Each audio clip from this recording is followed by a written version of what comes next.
Web series story expert presence the affair part 27।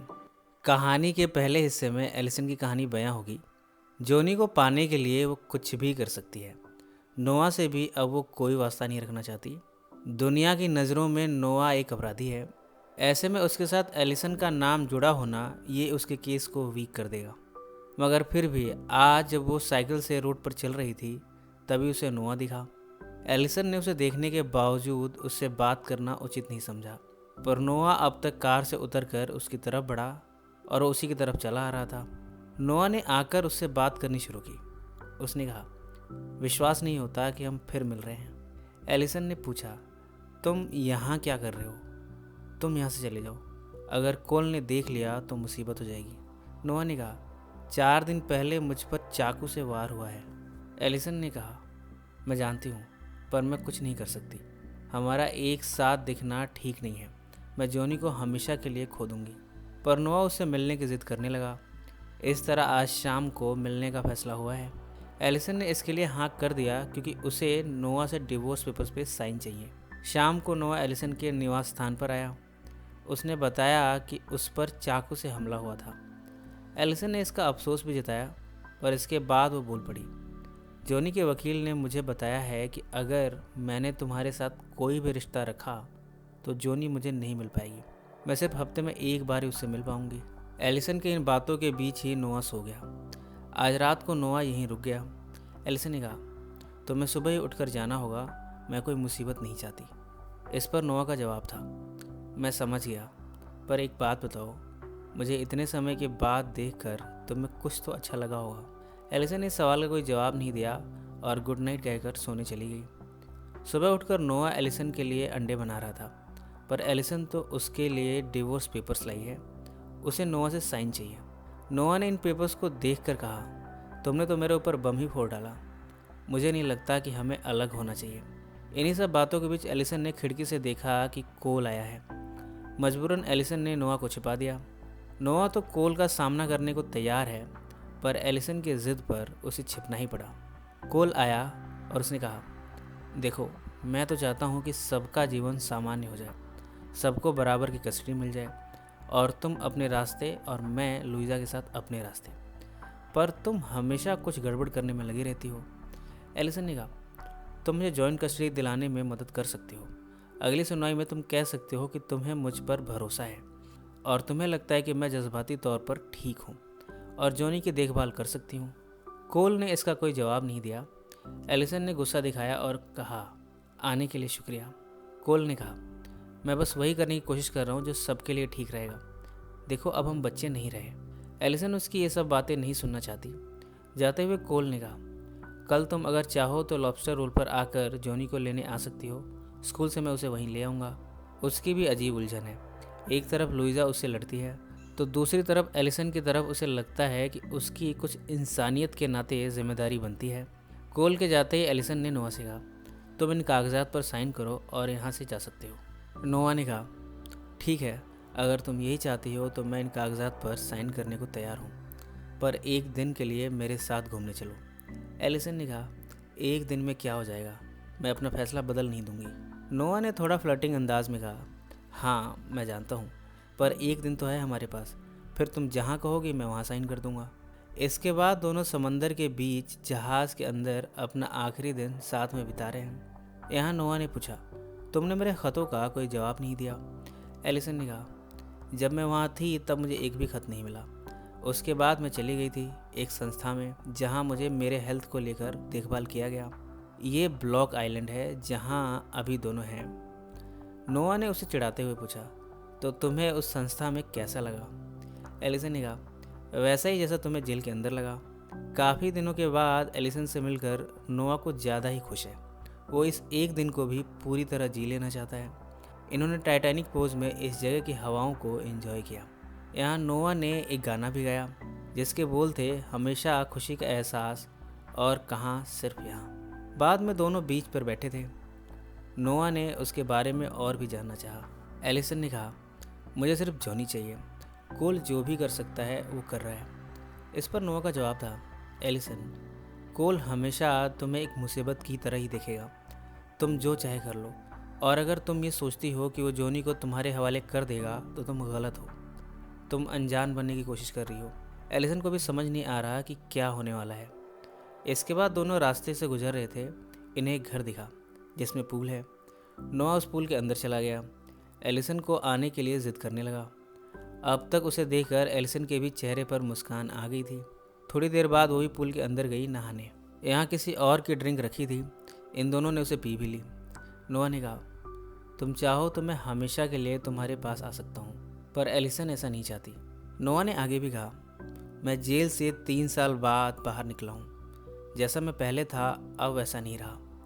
मैं अब बदल गया हूँ। मुझे दौलत शोहरत कुछ नहीं चाहिए, बस तुम चाहिए। और उस रात के लिए मैं फिर से माफ़ी मांगता हूँ। मुझे साधारण जीवन चाहिए। मैं फिर से पढ़ाना चाहता हूँ। जिसे प्यार करता हूँ उसके साथ रहना चाहता हूँ। उस बच्चे को बड़ा करना चाहता हूँ, भले वो मेरा नहीं है। जब मैं तुमसे दूर था तब मुझे एहसास हुआ कि गलत चीज़ों के पीछे भागते हुए मैंने कितना समय गंवा दिया, जबकि मुझे तो सिर्फ तुम्हारे पास होना चाहिए था। अब मुझे तुम्हारी सही वैल्यू पता लगी है। एलिसन ने कहा, तुम फिर से इतिहास दोहरा रहे हो। हम दोनों का मिलना एक गलती थी और देखो क्या हो गया। और अब ऐसा हुआ तो पता नहीं क्या होगा। तुम सोच भी नहीं सकते हो और क्या क्या हो सकता है। नोआ ने इस बात से इत्तेफाक नहीं रखा। उसने कहा, एलिसन वो गलती नहीं थी। एलिसन ने आगे भी कहा, तुम मुझसे आकर्षित हुए क्योंकि तुम हेलन से, अपने बच्चों से, अपने ससुर, अपनी सास, इन सब के बीच घुटन महसूस करते थे और तुम्हें रंगरेलियाँ मनानी थी, इसलिए तुमने मुझे चुन लिया। ऐसी लड़की को जिसने अपना बच्चा खोया था, जो बेहद दुखी थी। तुम मुझे दुखी देख नहीं पाए और खिंचे चले आए। तुम्हें लगा ये प्यार है और मैंने भी यही समझ लिया कि मुझे तुमसे प्यार है, क्योंकि मुझे किसी ऐसे की ज़रूरत थी जो मुझे इन सब से दूर ले जाए। गौर से देखो तो हम दोनों ने एक दूसरे का इस्तेमाल किया है। नोआ ने कहा, तो तुम्हें ये लगता है कि हमने बस एक दूसरे की ज़रूरतें पूरी की हैं? इस पर एलिसन का जवाब था, हाँ यही सच है। इतने में इस घर का ओनर यहाँ आ गया। इन दोनों को यहाँ से भागना पड़ा, अपने कपड़े हाथ में लिए। इन दोनों के लिए आज का दिन बड़ा एडवेंचरस रहा। इनके जूते वहीं छूट गए हैं। नंगे पैर ही अब ये शिप के पास पहुँचे हैं, पर वो शिप निकल चुकी है। वो वापस नहीं आ सकती। पास ही इन्होंने एक घर में शरण ले ली है। ठंड ज़्यादा लग रही है और आज कोई भी शिप नहीं जाने वाली। आग के पास जब दोनों बैठे थे तब थोड़ी खामोशी के बाद नोआ ने कहा, मैं तलाक के कागजात पर साइन करने को तैयार हूँ। घर पहुँचते ही मैं साइन कर दूँगा। मैं तुमसे प्यार करता था। मैंने तुम्हारा इस्तेमाल नहीं किया एलिसन। औरों के लिए वो गलती हो सकती है, तुम्हारे लिए हो सकती है, पर मेरे लिए नहीं। मैंने तुमसे प्यार किया है, चाहे कोई कुछ भी कहे, पर कम से कम तुम मुझसे खुशी मत छीनो ये कहकर कि वो प्यार नहीं था। इससे मुझे तकलीफ़ होती है। अब तुम मुझे छोड़ने जा रही हो। तुम शायद मुझे याद ना करना चाहो, पर मैं तुम्हें हमेशा याद रखूँगा। एलिसन ने इस बात को कबूल किया। रात को दोनों एक साथ थे। नोआ ने उससे पूछा, मैं ये जानना चाहता हूँ कि आखिर ये सब होगा कैसे? तुम कोल का इंतज़ार करोगी कि वो तुम्हें जोनी दे दे? एलिसन ने कहा, मुझे मालूम नहीं कि क्या होने वाला है। मैंने उसे छोड़ा था, तभी तो भुगत रही हूँ। चारों तरफ अंधेरा है, कहीं कुछ भी नहीं दिखता। मैं बस एक के बाद एक गलत फैसले लिए जा रही हूँ।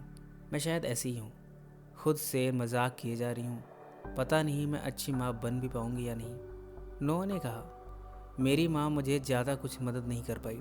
मुझे होमवर्क नहीं करा पाई, गाड़ी चलाना नहीं सिखा पाई, बाज़ार से ख़रीदारी करना नहीं सिखा पाई। वो तो मेरे लिए खाना भी नहीं बना पाती थी, पर मुझे इसका कोई फ़र्क नहीं पड़ा। मेरे लिए तो इतना काफ़ी था कि वो वहाँ है। देखो एलिसन, तुम्हें संसार की सबसे अच्छी माँ बनने की ज़रूरत नहीं है। बस जोनी के लिए वहाँ होना ही काफ़ी है। तुम उसे कभी छोड़कर मत जाना। जब तक उसे ज़रूरत है उसके साथ रहो, और ट्रस्ट में इतना उसके लिए काफ़ी है। एलिसन ने उसकी आंखों में देखा। दोनों एक दूसरे को देखे जा रहे हैं, पर साथ में चिंता भी है कि आगे इनके साथ क्या होने वाला है। क्या इनका साथ आगे भी रह पाएगा? और अब कहानी का दूसरा हिस्सा, जिसमें नोआ की कहानी बयां होगी। जब वो जेल में था तब एलिसन उससे मिलने आई थी, ये कहने कि उसे अब उससे कोई संबंध नहीं रखना। उसने कहा, अब मैं संस्था से वापस आ गई हूँ। मैं नहीं चाहती कि जब तुम वापस आओ तब मुझसे मिलो। मुझे सिर्फ जोनी चाहिए, और तुम्हारा रिकॉर्ड मेरे लिए रुकावट है। नोआ ने पूछा, तुम मेरी रिहाई का इंतज़ार नहीं कर सकती? कुछ ही महीने बाकी हैं। दोनों मिलकर कुछ देख लेंगे। एलिसन ने इससे इनकार किया। अगर तुम वापस मेरे पास आए तो मैं जॉनी को कभी भी हासिल नहीं कर पाऊंगी। ये सब कहकर एलिसन चली गई। जेल में गंथर उसे परेशान करता रहता था। उसने एलिसन की तस्वीर के साथ कुछ अश्लील हरकतें करी हैं और उस तस्वीर को फिर से नोआ को वापस कर दिया। वो नोआ की लिखाई का मजाक भी उड़ाता है। गंथर ने कहा, तुम्हारे जैसे लोग अपराधी नहीं लगते, अपराधी तो मेरे जैसे होते हैं, तुम्हारी शायद किस्मत खराब होगी। इसके बाद वो नोआ के लिखे गए पन्नों को पढ़ने लगा। नोआ ने उसे रोका पर उसने उसे धकेल दिया। उसने उसे डंडा भी दिखाया। इतने में नोआ की नींद खुली। नोआ इस समय उसी घर में है जहां उसने शरण ली थी। रात को लगा कि वो शख्स उसका पीछा करता हुआ यहाँ भी आया है, पर एलिसन उसे अंदर ले आई। यहाँ नोआ ने अपनी कहानी बयां की। उसने कहा कि हाल ही में उसने अपने पिता को खो दिया। एलिसन ने इसका अफसोस जताया और कहा, तुम्हारे साथ ये सब हुआ इसका मुझे अफसोस है, पर हम साथ में नहीं रह सकते। मुझे तो इस बात का अफसोस है कि पूरे जीवन मैं ये सोचती रही कि मैं अपनी माँ जैसी ना बनूं, और देखो मैंने जॉनी के साथ क्या कर दिया। नोआ ने भी कहा, 20 साल पहले मेरे पिता ने मेरी माँ को छोड़ दिया था। मेरी बहन हाई स्कूल पूरा करके बाहर चली गई। तब मैं और मेरी माँ अकेले थे।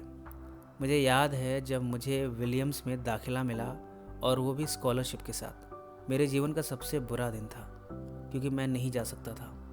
अगर मैं जाता तो माँ का ख्याल कौन रखता। मैंने उस बारे में अपनी माँ को नहीं बताया क्योंकि वो मुझे ज़रूर भेजती, पर फिर भी उनसे ये बात छिप नहीं पाई। स्कूल के प्रिंसिपल ने घर फ़ोन कर दिया। मेरी माँ को पता चला तब वो खुश हुई, पर तभी ये कहते हुए नोआ इमोशनल हुआ। अपने जज्बात को रोकते हुए उसने कहना जारी रखा, पर तभी उनका गला जैसे किसी चीज़ से दब गया हो। उन्होंने कहा कि उन्होंने मरने का फैसला कर लिया है। उनके हाथ इतने गठीले हो गए थे कि वो दवाई की बोतल नहीं खोल पाती थी, वो दवा भी नहीं निगल पाती थी। फिर मैंने दवा का चूरा बनाया, दही में मिलाया, उन्हें पिलाया। मैंने उन्हें ऐसे पिलाया जैसे वो मेरी बच्ची हो। इस समय नोआ के आंसू बह रहे थे। उसने कहा, फिर मैंने उन्हें। इसके बाद वो कुछ कह नहीं पाया। एलिसन ने उसे गले से लगाया। नोआ ने कहा, जब मैं जेल में था तब सिर्फ तुम्हारे बारे में सोचता था। मैं ये सोचता रहा कि उस लड़की से क्यों मिला जो एक रेस्टोरेंट में मिली थी। मैंने उसके पीछे अपना पूरा जीवन क्यों बर्बाद कर दिया जो मेरे लिए अजनबी थी। मैं उसे अभी भी इस हालत में भी इतना प्यार क्यों करता हूँ। और मुझे कोई जवाब नहीं मिला। और जब तुम मुझे मिलने आई तब भी तुम सिर्फ अपनी बात कर रही थी, गैब्रियल की बात कर रही थी। पर मुझे एहसास हुआ कि तुमने किसी अपने को जो तुम्हें अपनी जान से भी प्यारा था उसे मरते हुए देखा है, ठीक मेरी ही तरह। ऐसे में मैंने तुम्हें दोष नहीं दिया।